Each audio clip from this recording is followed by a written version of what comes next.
Olá, seja bem-vindo a marcoteles.com e Isaías Soares também, em teologia.rio.br.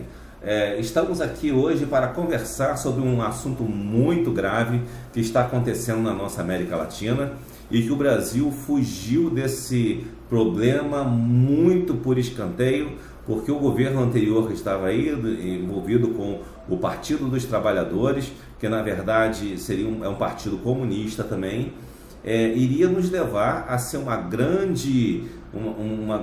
Mercosul, que seria na verdade uma grande União Soviética, digamos assim, na América Latina. Mas, graças a Deus, a Dilma e seus asseclas, como o Lula também, saíram do governo. Fomos livres por um pouco, por um momento, mas não estamos totalmente isentos de todos os problemas. A maior prova que nós vemos aí, duas provas, melhor dizendo, são no caso a Venezuela, que o presidente Lula apoiava ferozmente a Venezuela, e a Venezuela hoje está numa desgraça total, as pessoas passando fome e o evangelho também sendo perseguido lá. Mas a notícia mais recente de hoje é 20 de janeiro de 2018, né, já nessa semana, foi lançado o Código Penal da Bolívia, onde transforma o país, na verdade, e estão alterando inclusive a Constituição, já alteraram, para transformar o país num país comunista. E uma das coisas interessantes que a gente vai encontrar aqui, embora seja interessante, ela é triste, é que agora no artigo 88 do Código Penal da Bolívia, que está no site senado.gov.bo, que é o Senado boliviano, né? Tá lá o artigo 88, trata de personas. Aí o item 1 ele fala que terão 7 a 12 anos de prisão e reparação econômica a pessoa que por si mesmo ou por terceiros capte, transporte, translade, prive de liberdade, acolha ou receba pessoas com algum dos seguintes fins. Então eles vão desde tráfico de pessoas, desde tráfico de órgãos e tecidos humanos, exploração sexual, servidão, de outro tipo de escravidão, estupro, turismo pornográfico e por aí vai, e chegam a incluir no item 11, recrutamento de pessoas para sua participação em conflitos armados ou em organizações religiosas de culto, ou seja, o regime comunista bolivariano incluiu as igrejas, as religiões de um modo geral, como se fossem exatamente iguais a conflitos armados, organizações de conflitos armados. E quando você continua olhando pelo menos os parágrafos, os itens desse novo Código de Penal, você encontra lá muitas referências à Mãe Terra, aquelas coisas que Leonardo Boff fala e que Betinho também falava aqui no Brasil, né? E outras coisas, especialmente de crimes ambientais e coisas do tipo. Coisas bem parecidas com o que as feministas falam, com o que os ambientalistas falam. E você vai ver ali várias coisas nesse sentido. Mas o que mais nos preocupa no momento, como um canal evangélico, 2 canais evangélicos, né? Nós estamos extremamente preocupados com isso. Missionários e os irmãos bolivianos serão perseguidos com 7 a 12 anos de prisão. E o mais interessante é que desses itens aqui, você vai observando em todo o restante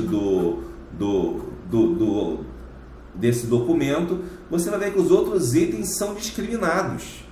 Como serão feitos, como identificar aquele crime e tal. Mas o culto não é discriminado. Eles não discriminam, ou seja, para prender alguém por motivo de culto, bastará a mera acusação. Bastará a mera acusação, porque o princípio do código deles não define o que seria culto.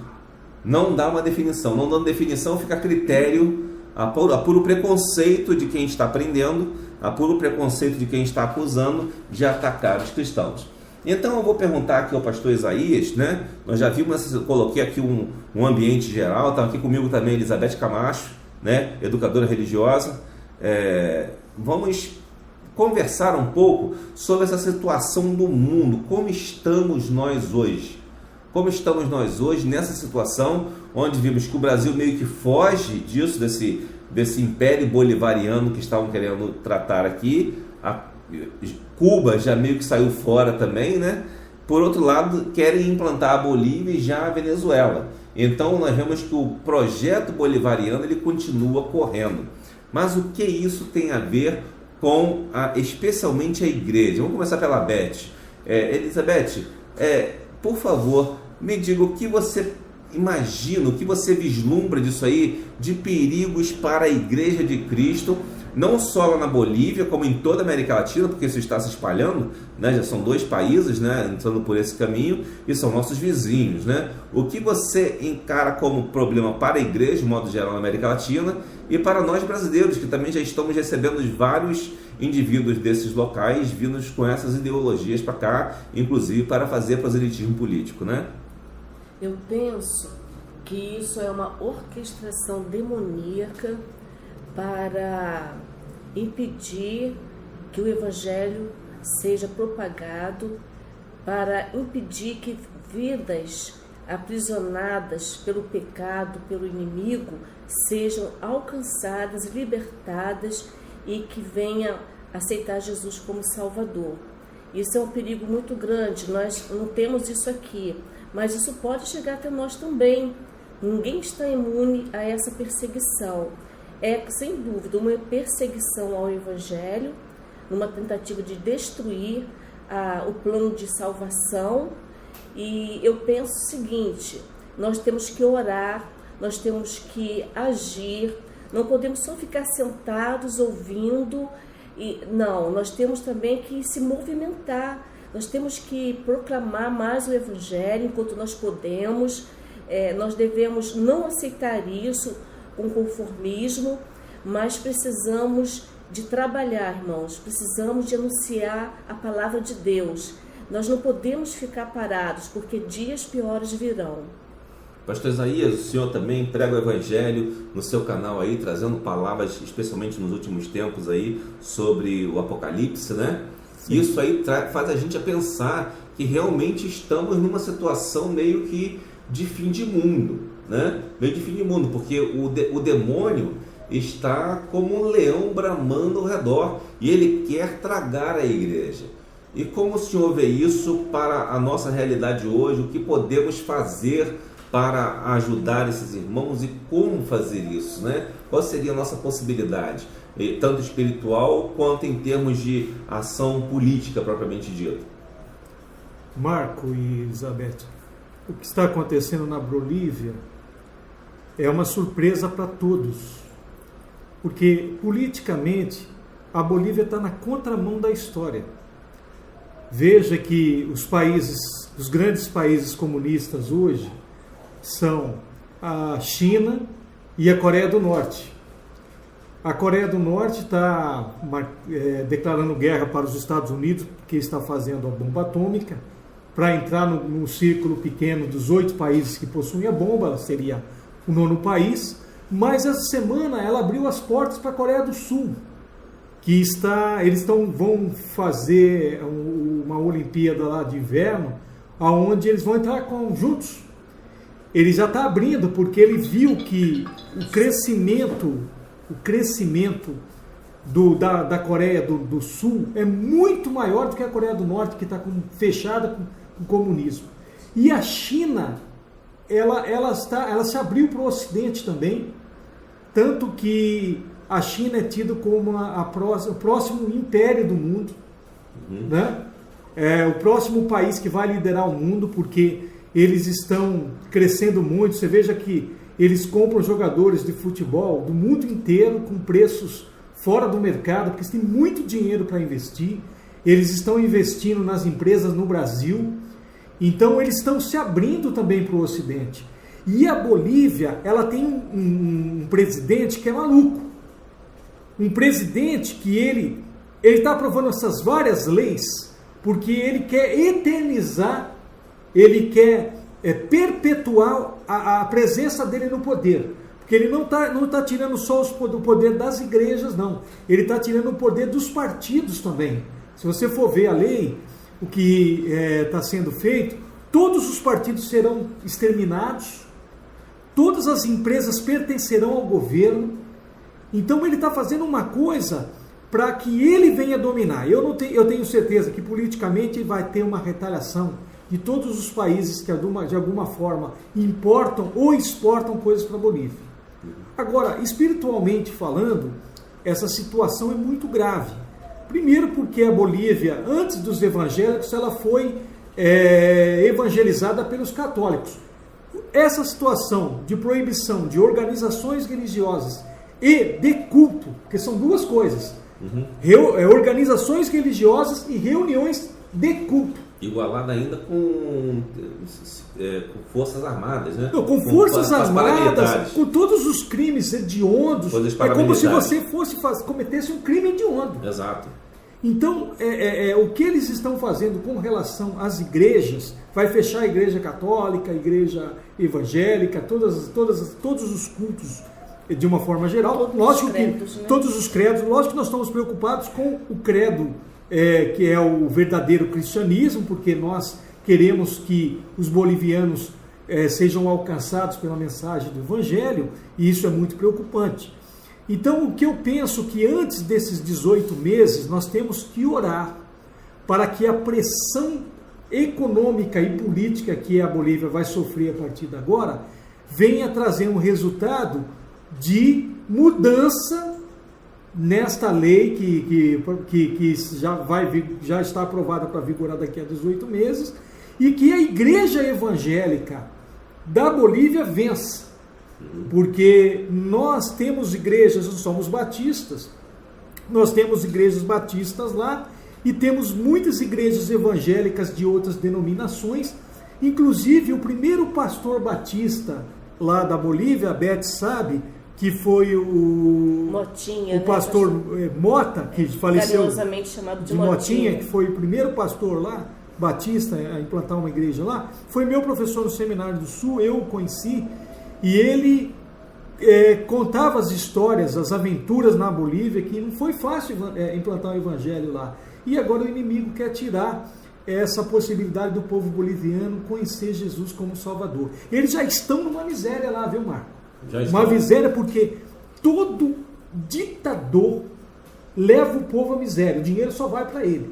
Ele roubou o petróleo do Brasil, né? O gás ali. O gás, no caso, que o Lula abriu mão para ele. Né? O gás era de lá, mas houve uma concessão para o Brasil construir lá. O Brasil construiu a usina lá, e quando estava construída, ele simplesmente surrupiou.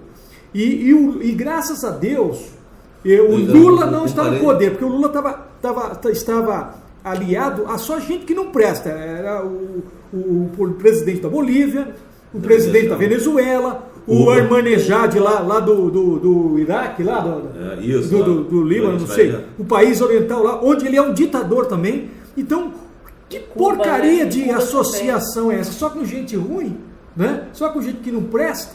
Então não dá, né, meu amigo? E agora está aí mostrando aí, o comunismo presente. Isso nos leva a uma consideração muito importante.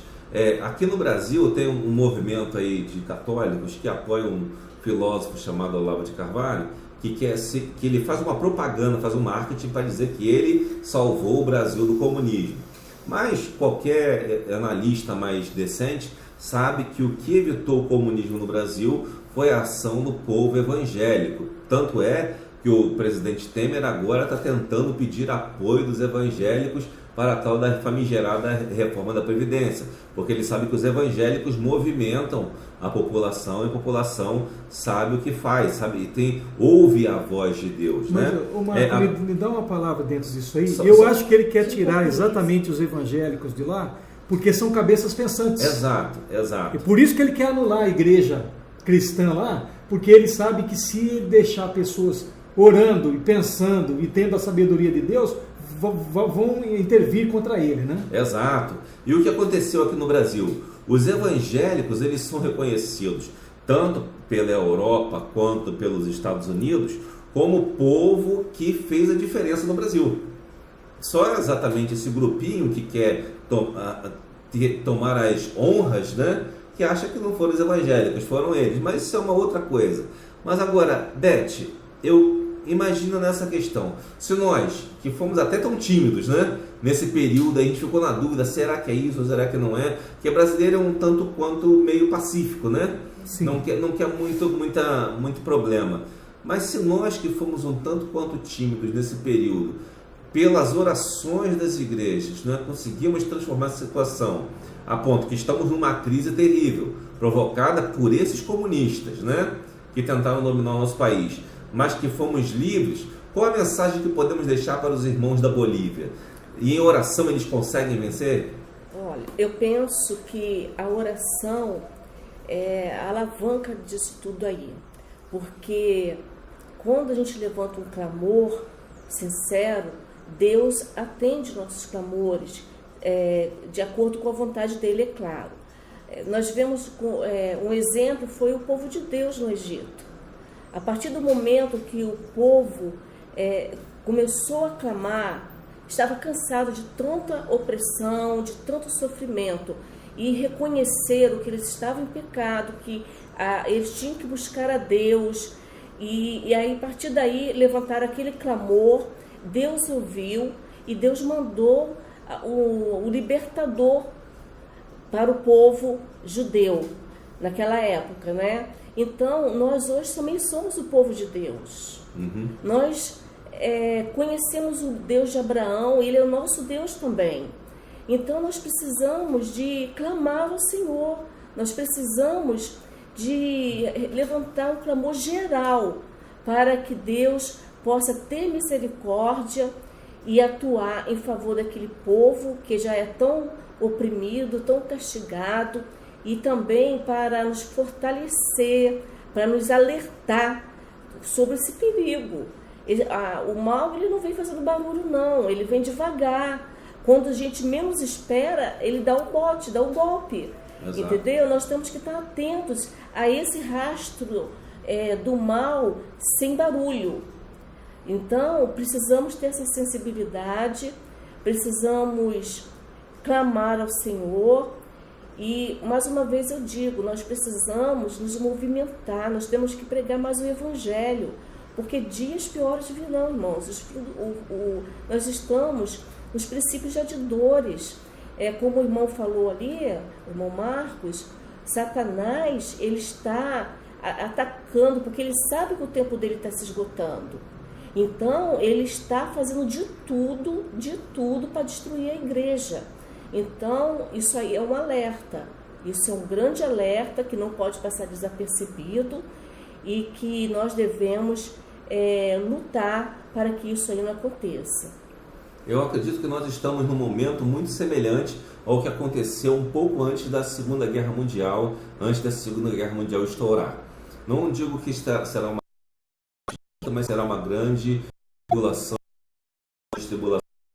ocorreram no Apocalipse, mostra isso. É interessante porque nós oramos pecador, Deus manda pecador, nem sempre é na figura, né? E às vezes o evangelho libertar a nação dessa situação horrível que continua piorando, e isso mostra cada vez mais a responsabilidade de acompanhar